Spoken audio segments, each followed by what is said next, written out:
बर थांबा म्हणलं थांबायचं.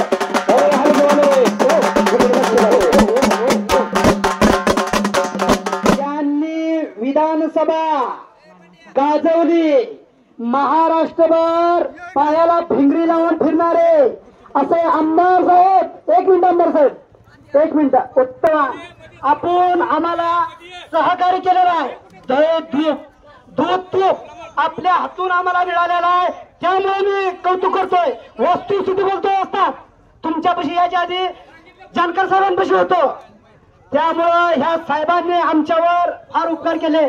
माझ्यासारखे अनेक पैलवान घडवले, त्यांच्यासाठी आता टाळ्या होऊ गेलो. टाळ्या टाळ्या टाळ्या. जानकर साहेब या मैदानासाठी आले आणि या कुस्ती मैदानाची शोभा वाढली. आप आई बहार आई जानकर साहेब आपण